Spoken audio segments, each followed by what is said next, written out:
Welcome to another episode of the Coffee Conversation Show powered by the Emerging India Forum, TIF, and our tech partner, Prime Infotech Solution. Series is The Emerging Lawyer, and the theme is Learn How to Build Compliance for Global Markets. We have the pleasure of having Sonal Verma, a highly accomplished legal professional and partner and global leader at Dhir Dhir Associates. He has over 15 years of experience and a strong specialization in environmental, social, and governance ESG issues. Sonal has been instrumental in shaping compliance framework for businesses across the globe. From his early days in risk transformation to his role as a global leader, Sonal's journey is one of resilience, innovation, and leadership. So, friends, this will be a lovely conversation about ESG, his passion, and how Indian global markets are adopting this ESG, which is very necessary for climate protection. So, welcome, Sonal. Thanks so much for the kind introduction, Amir. Thank you. Yeah. So, I'd like to explain you the format. Sonal, we have got 3 rounds. You must be aware of the 2 rounds. The third round is a rapid fire, the fun round. Okay. Yeah. So, friends, Perfect. friends, I'm Lion Amir Virani, your host for the Coffee Conversation and a legal tech evangelist and an author of 15 ebooks. So, my first question for your professional journey round, Sonal, what inspired your interest in this niche area of ESG and compliance, and how did you develop your expertise in this area? I think the base understanding around statutory regulatory frameworks, I would put it responsible to my college at University of Northampton in UK when I was doing my course, my studies in law. I did see that, statutory frameworks, regulatory frameworks are very important for companies. It is far more cost effective to be compliant than to be non-compliant. And I think I further picked it up when working with a solicitor there, same thing. And then when I was with Barclays PLC, I further saw that in detail that yes, a structured working in regulatory statutory frameworks can avoid many issues. And there is where I saw that, yes, fine, I've got an option, be it litigation, corporate, or statutory frameworks, where do I want to pursue my life? And I think I stuck to the regulatory and statutory frameworks. And yes, it's a great delight. The whole learning process is every day. Every day a new law comes, affecting some compliance or the other. So, yeah, that was my inspiration, thanks to some of the great professors I met in this journey, my mentors in law, who helped me to keep going on to the path which was not taken by many lawyers. Yes. So, my 2-3 questions will be related to ESG. So, how Sure. has, I'll first ask you about the Indian companies of adoption of ESG compliance in India. How is your experience then vis-a-vis the global market? Now, see, when it comes to ESG, I would say environment, social governance. So if you put any law in the world in India, it will have a tag to environment or labor or governance, tax, be it or regulatory. It will all come under governance, anti-bribery, everything comes in. So when I see in India, currently, if I see an era before 2010, it was more of, okay, we'll manage compliance. Okay, because there are hundreds of laws which is applicable to maybe a manufacturing factory or even an office in which we are sitting would have maybe in a year 1,000 compliances to be done, shop establishment and whatnot. Okay. Now it becomes really a tough job to focus on it. There is always a cost attached to do any compliance. So fine, we'll manage it. If a problem comes, we will manage it. I would not like to define that how to manage. Okay.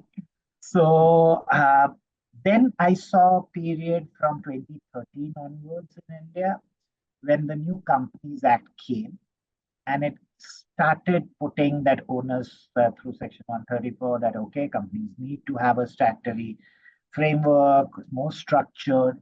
And I think that made, and especially our ride from 2014 onwards on e-governance, most of the files, forms being getting digitized.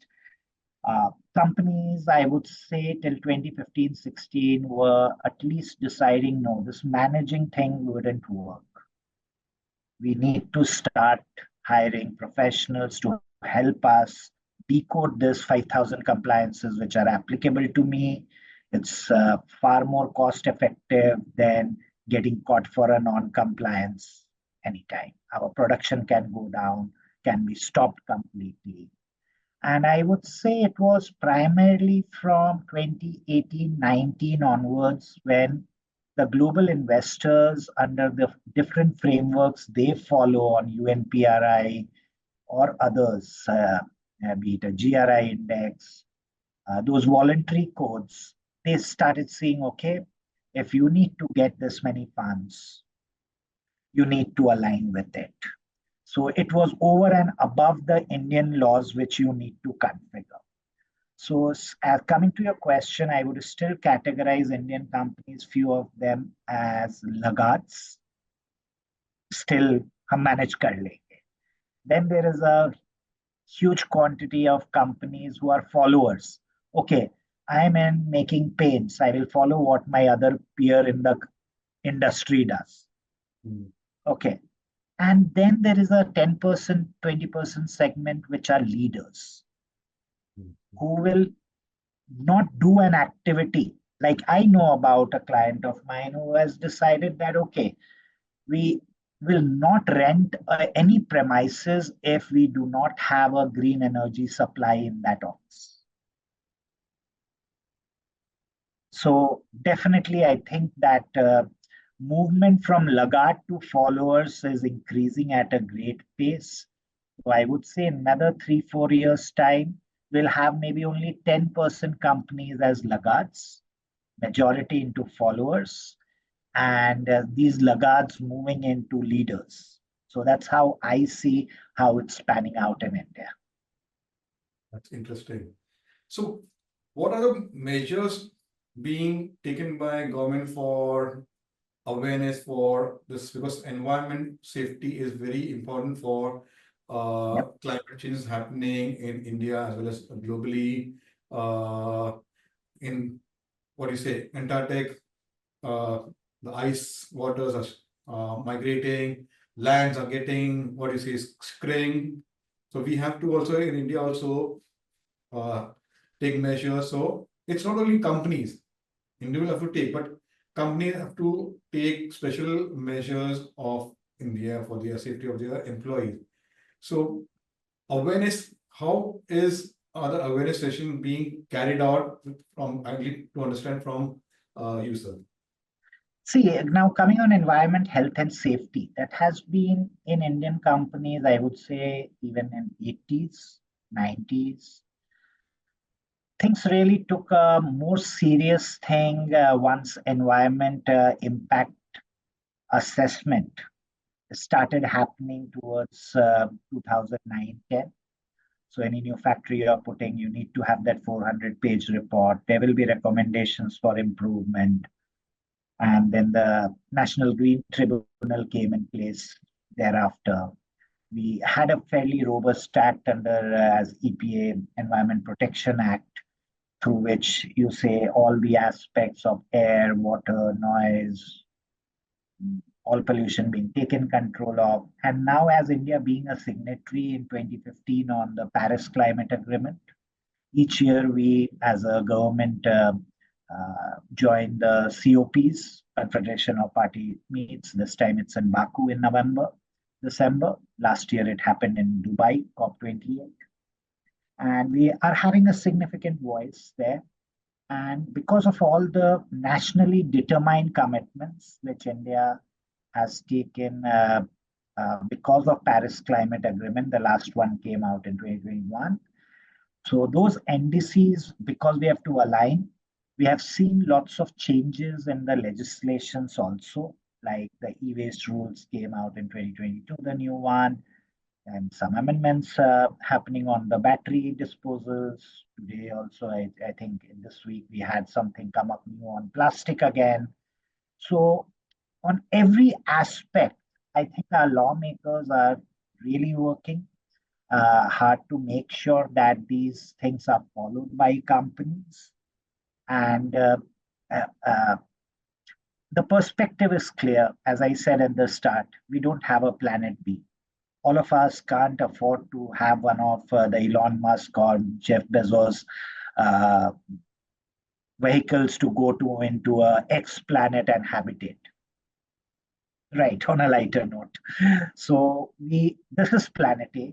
We are in trouble. We are already, I think, in severe heat conditions. We are seeing floods. We are seeing, and yes, human population will get into trouble. So these laws and being followed on the ground by companies, I would say there's no option left because it's not about closing down of those facilities.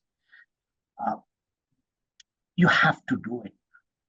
And Indian government is fully going compliant to all their obligations in the global forums, which we didn't see maybe in the past so much, what we are seeing currently. So yes, that's how I think things will move on environment, health, safety.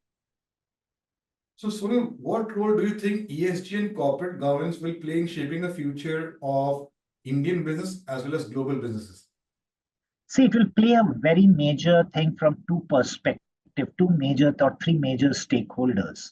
One is your investment community. Like if you see the performance of companies on Dow Jones Sustainability Index, over years, you would see that they are robust, growing companies which have been admitted to the DJSI. And that gives the comfort to the investment community that if you are following the base tenets of ESG, my investments are protected. For example, one of the matrices used in ESG is to look for the attrition happening in a company. Now, if you have a 30, 40, 50% attrition happening, tell me something is going wrong. How will the company continue growing with that attrition? So for an investor, that becomes a red flag. Okay, my emissions are increasing year over year, more than the percentile increase in my production. Okay, I will hit one roadblock or the other with the environmental authorities. My business might just be asked to be shut down. Like we saw in Delhi last, I think, year something when the DG set rules came. There were companies who had to go into no production for some months for flouting those rules. So perspective is investment. First, how it would affect. Second is my customers. If the current Gen Z millennial crowd you see, they definitely are wired towards environment and people. And those products do really good if they're able to appeal that generation because they are our future. Like in our schools, we wouldn't have studied on Sustainable Development Goals, SDGs, but those 17 SDGs, today the school students do read through. So that would be very important. And then very important, the third component, the stakeholder will be the communities. Now, I think India is leading in it with that 2% rule on CSR. No country, I would say, would have got that courage to put it mandatory. We have put in certain thresholds. That money effectively in thousands of crores is going back to the community, bettering their lives, the environment. And I think, yes, I am very proud to be saying all the good things, what governance, the way the government has structured. Yeah, enforcement at times becomes an issue, but that's a challenge everywhere. But governance does play an important role, and the government has put the good evolving structure. And yeah, it's the whole world is saying this is not India's. It is not this one decade which is India. This is India's century. Wow. Okay. So now, continuing conversation, how do you manage cross-border legal complexities when working with multinational clients? Now, that's a very interesting question. And I was fortunate enough very early in my career to have worked with, I think, one of the world's biggest automotive player who had gone through a merger acquisition process and was operating in a number of countries. And when I was advising them in different countries, definitely we have to work with the local law firms. But before that, your own preparedness on all the major laws needs to be there. And I think with all the global databases available to a lawyer, you can do it. And maybe with my studies in a Western territory helped me lots to understand how things would work. And how do we prioritize? See, in running a global program, it is about, okay, my first concern is my company going to get shut down for a non-compliance in that territory? First, I need to address that. I need to sensitize the stakeholders, finding the stakeholder who will be responsible to do that line item is a puzzle in itself in any multinational.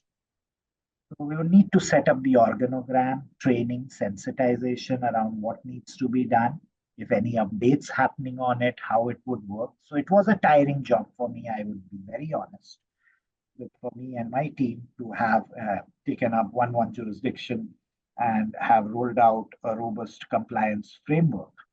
The other aspect happens, the cross-border legal complexities is, okay, common law, civil law countries.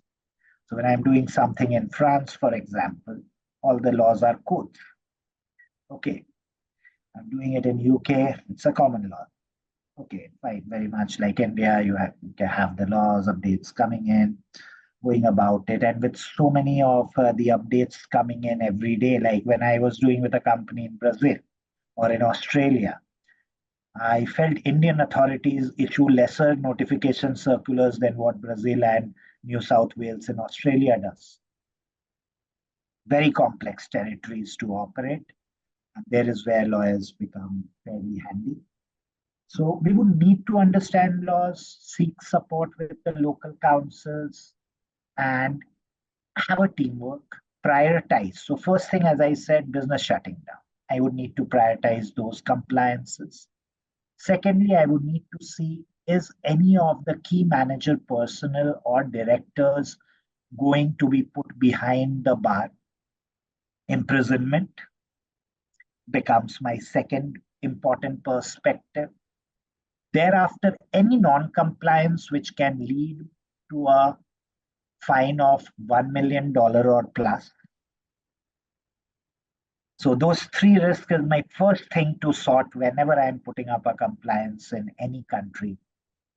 And then comes, okay, $500,000, $100,000, $50,000, because any multinational goes into a country keeping a provisioning for paying fines in a practical manner. So yes, we would need to understand that companies' thought processes, policies need to be tweaked in as per that country. So whenever I do maybe a cross-country work, I first try to look into the Transparency International and what is the corruption index in the country. Accordingly, your anti-bribery, anti-corruption aspects need to be put in. New areas like data protection is coming in with AI and other things. So challenges are very unique than the industry in which they operate, how much of things are getting exported, what raw materials getting imported, see if is doing the right filings or not. So it's really, I think it takes lots of passion to do any of the compliance programs in any part of the world. Yes, interesting. So now my next interesting question, what were some of the key challenges you faced while working on risk transformation projects and how did you overcome them? Yeah, now that experience was again very unique because risk transformation projects, good part is the company understands that nothing is zero risk. You can mitigate risk, but zero, if anyone says, not possible because some new risk might emerge. So I would say, being a lawyer, I didn't had to understand how the uh, IIA, the internal audit body, those heat maps work. So it was interesting. I know I may have ran away from statistics in my school, college. That's why I didn't become a chartered accountant. I became a lawyer. Okay. So, but one did overcome the fear of numbers, understood it, and perspective was okay. Now, HR department legal risk, for example. The risk starts from the time I hire a recruitment agency on data privacy. Now, in some countries where I've advised, there are huge aspect is of equal opportunities. So the gender name also shouldn't come in the CVs when we are looking at. So how does the company mitigate? So with every department, there are these legal and compliance risks, which could be understood only when you map out their processes. It's process inefficiencies which will keep on letting those legal compliance risks seep into that department. And they are not lawyers. They need that support. For them, it's all okay. What's the harm? But okay, now currently, as I would say, even when it comes to diversity, equality, inclusion, belongingness, DEIB, right from the offer letter, which is going to the candidate, the tonality, the wordings, everything needs to reflect of your DIEB thought process. So I think lawyers in today's generation, there is so much of things they can do in this compliance world. They even not able to understand that when they are doing their LLB or an LLM.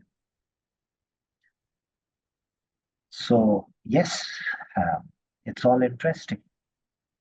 So now let's come to your role as a partner and global leader at Dhir Dhir Associates. What are the key strategies you implement to keep the firm ahead in the legal market? See, out here, now Dhir Dhir Associates is one of the premium law firms in the country. We have been operating in, I would say, more than 3 decades. Very few law firms have been able to survive all weather, and still we happen to be a well-known brand. The aspect is very clear in keeping the firm ahead in the legal market is keep on connecting with diverse stakeholders across. That's very important.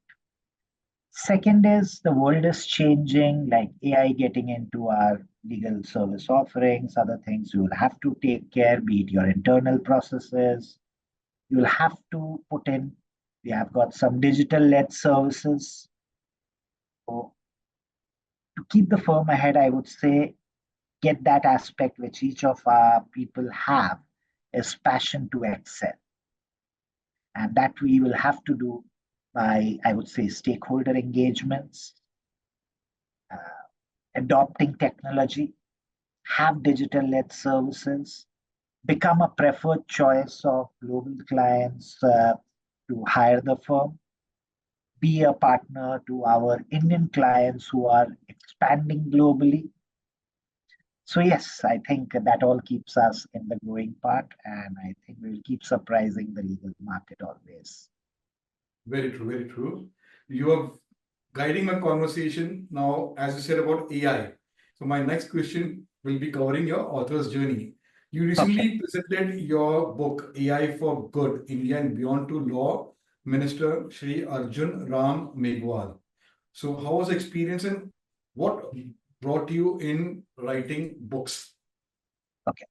Now, for first thing, it's not only my book, I'm co-author of it with Ms. Manisha Dhir, a very celebrated lawyer herself, and a huge uh, think tank which we had created of some wonderful students, which started that journey called Compliance Think Tank at Ram Manohar Lohia National Law University in Lucknow, RMNLU. So thanks to all the students who were a part of that think tank.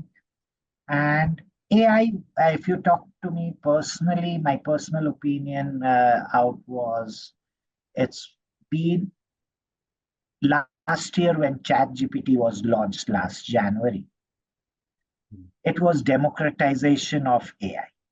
AI was always there, and be it we called it machine-based learning. They had different verbatums for it, but the Western world was using it for a long, long time before it got democratized, with Perplexity and ChatGPT taking the forefront in it.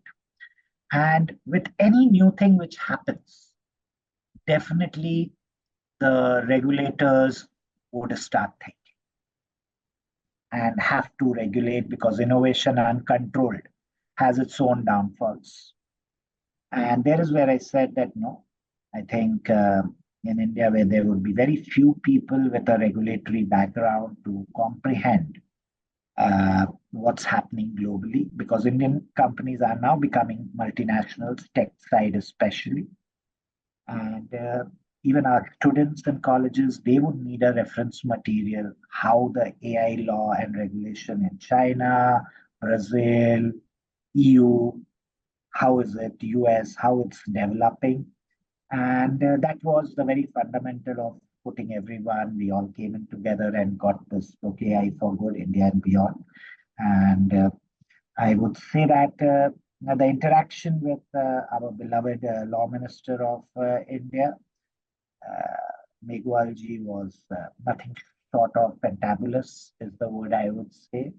With his support, blessings from the book, I would say uh, it was really nice. That's some experiences you can't put it in words. That was one of it. With, Yes, I know, I know. So this coffee will also give you that experience. You have to put it in words. At the end of the conversation, we'll be taking your experience sharing. So we will need words. Sure. I know this meeting, someone, a senior, a law minister, yes, that there are memories. And this coffee will also have memories with you. We'll be sharing with your family, your friends, your colleagues. So we give you, what do you say, smile with coffee. Thank you. Okay. Now, this book has been in the Amazon bestseller Public Policy in the first 100 days. And your line, knowledge is a key pillar in nation building. So, how did this line come up, sir? Now, I mean, that's a very fair question. I think this line was the culmination of all the hard efforts which we all put in. Like academia, industry, partnerships haven't given such a wonderful result in our legal segment till date. I'm really proud about everyone in the journey out here. And if we actually see, India has been the differentiator on knowledge centuries before, still, and that will be our real reason why this is India's century. So anyway, any professional contributes anything to the knowledge side is definitely, I think, it helps the whole country. Wow. And it was a great feeling, I would say, to reach into that category's #1 rank with huge, you say, compete from across other book titles happening. And it was nothing like we marketed it big or anything. It was just, I think, good word of mouth which happened. And yes, I think we all very proud of being there. That's And wonderful. we'll look forward for the second edition coming next year with more changes, what has happened in the legal arena on the said topic. Wow. Okay. Now this you have authored 4 books. Yeah. So what is the journey in being an author? Like you have co-authored this book, Yeah. for, but how did you balance your time for writing and devoting time for working on regulatory ESG projects, sir? See, my first book was when maybe I was even not out of college. Thanks to the publisher that time, I would say, who trusted his money on me and printed it. I think we sold good. And one thing I think till date, I try to do it. I know we all age, we are all aging, but uh, I think it's the art of prioritization. And with any of the book, the satisfaction you get on your own knowledge building process, I think as a lawyer is very, very important. Is if we stop learning, and that's the message to all the youth who would be listening out to this interaction, it's very easy to go complacent, define, okay, will just do this to this time, this thing. And no, if we, I think, squeeze in a bit here, prioritize things well, I think all compartments of life we can fairly well control. And yes, that was the reason why these books came in my last 20 years, 25 years, I would say. I would have been 19, 20 when my first book would have come in. And the kick I got seeing it on the bookstall, you didn't have Amazons then. So it was really nice. And the perspective is, I would, which I say to myself and my team always, is we are our biggest enemies. Nothing much. Don't forget about competition. Just do better than what you did yourself yesterday. And we reach to newer heights, to surprising things. And being a lawyer, I think we are a knowledge professional. And I would love to keep contributing as much as to building this knowledge bank over the coming years also and the decades coming forward. I look forward. So now, coming to my next question, which is related to guiding a team. How do you approach mentoring young lawyers in your team to ensure they grow both technically and strategically? See, with young lawyers, I really love working with freshers. For a simple thing, they don't come with any baggage. I learned X, I learned Y. So many a times, if I do a lateral hiring, I have to undo many of their learnings if they were wrong. And with freshers, what I have seen is they all come from great colleges or not so great colleges. But one thing is common, they really want to excel in their career. And that's, I think, a basic human behavior trait. So first thing very important is to know and accept as a team leader what are the negativities which I might face with this candidate. And I've always seen a person has more positives than negatives. So some people can write beautifully, language control is great, they can ideate.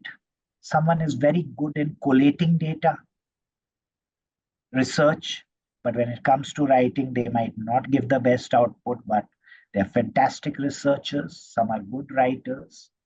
Some can analyze things well, okay, and put up the bullet points very nicely, but ask them to write 10 pages, they might struggle.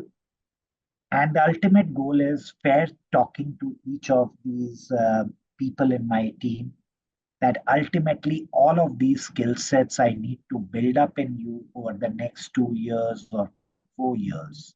Give them a clear path to how you would reach a partnership in any law firm over the next 1 decade, and at times make them learn how to hustle, network as a lawyer, prioritize, don't burn yourself out. Okay, we are knowledge workers, it's just not worth uh, going through a burnout. And I think this team then sticks with its leader. It's a two-way process. So I'm very thankful to all hundreds and thousands of people would have worked over the last 2 decades. They're all doing good in their lives. That keeps me fairly happy. Interesting. So now, Sonal, how's experience at international institutions like Harvard, IIM Bangalore, University of Edinburgh shaped your leadership style? I think very important with these great institutions, for whatever small time I was able to devote to learn some particular great aspects, specialized aspects, was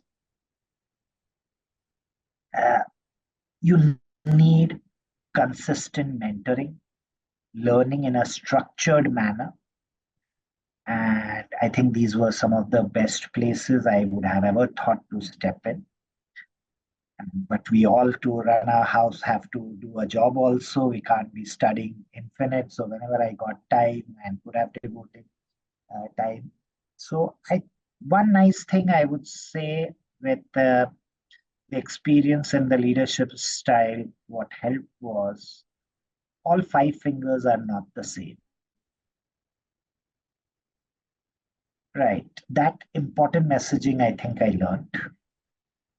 And as a leader, if I don't read as much as I should as a lawyer and expect my team to do it, sorry, my team will stop taking me seriously. How do I handle my feedbacks with the team? Those are important things. How do I handle my feedbacks from my clients? How to negotiate? I think in a global setup, you start understanding these things much better.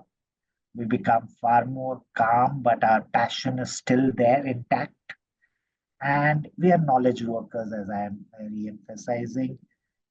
We can't stop learning. And learning needs, Amir, you would appreciate lots of humility. Yes, yes. And that's what these great institutions, or any institution per se, does. So, yeah. So whenever if I recruit, I don't stick in, okay, we need to only have people from NLUs. College doesn't matter. It's the same LLB course prescribed by the Bar Council, which everyone has gone through. So to discriminate people because of colleges, I think shouldn't be done. Very true. Yeah. Very true. So now, Sonal, how has technology helped you and which legal tech tool has impacted your work? I think technology is another one thing which maybe I went into school at an era when, I mean, you would have also gone into. When to go into the computer lab, we had to take out our shoes and go inside. Virus aa jayega. Just imagine from where we have come in. So still at times, if my laptop behaves weird, only thing I learned was switch off, switch on. ठीक हो जाएगा. So coming from that era, then what the other generations, they were born with laptops and desktops in front of them. I think technology adoption is very important from lawyers' perspective.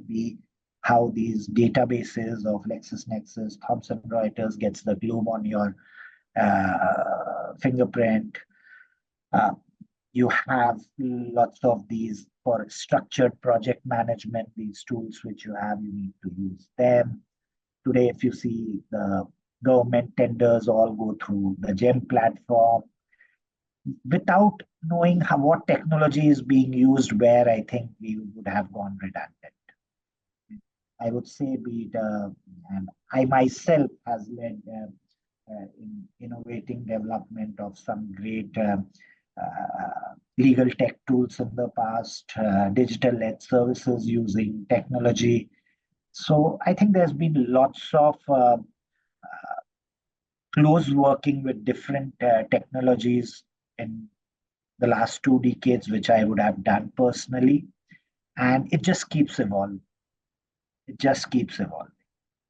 So, like integrating a language Google API was a tough job, maybe even 5 years before, than what it is today. The accuracies are different. So, yes, world is evolving. Let's accept it and move with that. Wow. Okay. Now, let's go to the next round, the personal round, and understand Sonal as a person. So tell us about a family and your formative years, Sonal. Okay, family, I would say it's a tiny, tiny, small family with a very young daughter, me, my wife. I would say my in-laws. I would say, unfortunately, both my dad, mom are no more there around me anymore. So, yeah, I think it was them who helped me form the person what I am today. And my family got my brother and his family. So that's what my family it looks like. Wow. Okay. So can you share some activities or creative interest you enjoy during your free time? I think it's listening music, and music could be just anything. And I would say free time more about I keep on jotting down many things which comes in my mind, which takes the form of an article or a book at times. So yeah, I think that is what primarily my free time would look like to be. I want to do more of outdoor activities. That's on the agenda. It has been on the agenda for decades now. Let's see how much I do it in this Coming to year. that, my first next two questions. So which book you have been reading recently and how is it going? See, reading recently, I wouldn't say because it's always one of the law books which I land upon. Okay, I read so many of them that, yeah, I think other than law books, I've not been lately able to find time to read through. But yeah, I would make sure I read some biographies. They do influence me a lot. So I think because it's see, reading biographies has been great. They inspire you. That passion it keeps getting. It's not about age or a particular society from where you came, where you began your story, what struggle you went through. I think those biographies do make sense. Wow. Okay. So let's go nostalgic, and for you, I'm coming to the next question of bucket list. So 2024 from your bucket list, what would you like to complete in the remaining months? I think remaining months, it's all family time is what I would say. I think it's been 3 quarters of lots of hectic work, which has already gone in. I would say, yeah, on the bucket list would be one TEDx talk for sure, which I would like to do in it. And I think just 3 months remaining. So, yeah, more of family time, fun time, a bit of downtime during winter, go down to one nice exotic country, which I have planned for. And so it should be good. It will happen. It will happen. So, are there any unique, personalized traditions or routines you follow to stay connected with your family or stay grounded? I would say one downside of being a busy lawyer is family takes a beating on the time given. So, but I think every Sunday, at least to have a lunch together, is I make sure it happens. Wow, that's important. Okay.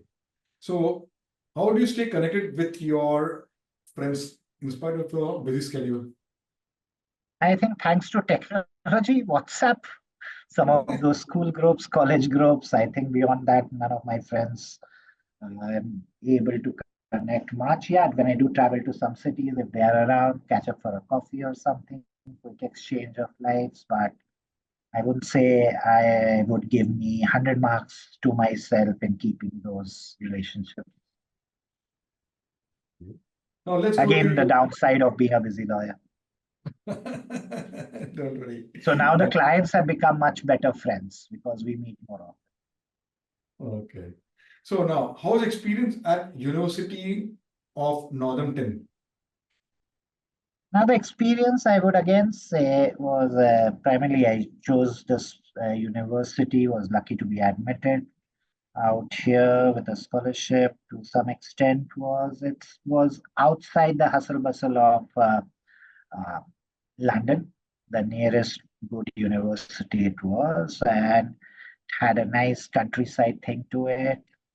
And really, one felt connected after being in Bombay for many years. You know how Bombay gets on to you with traffic, everything. So it was really regenerating, I would say, the whole campus life with the dormitories, all of it, the student life, the pub on the campus, and I would say having a library which is open 24 by 7. You have your mini theater, which you can see a movie all by yourself.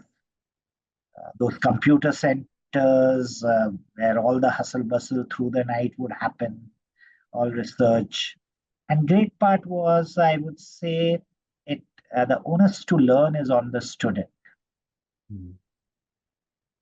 And maybe my interest in law really wouldn't have been that much if I wouldn't have been at University of Northampton. So thanks to all my professors and mentors there, that yeah, it's a serious stuff we're doing, but you need to really get involved with works, with all these online databases. Be ready to take feedbacks, what plagiarism meant, turn it in, all of it. Yeah, so it was really nice, I would say. Wow, that's beautiful memories you have of UK. Oh, yes. Oh, yes. You shared so many things you did over there. So my last question, describe Sonal in one line.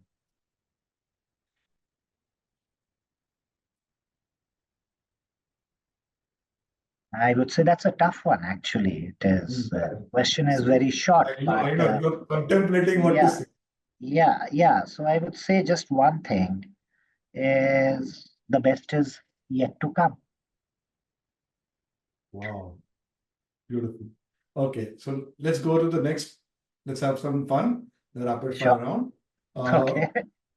Early riser or night owl? Night owl. Okay. Uh, Morning meetings or evening brainstorming sessions? Say evening brainstorming sessions. Okay. Your favorite cuisine? I'd say Chinese. Okay. So any particular Chinese restaurant you like to recommend? There are a lot many of it. There are a lot many of it. So I won't give any choices there. I think there are a lot many. Okay. Tea or coffee? Coffee.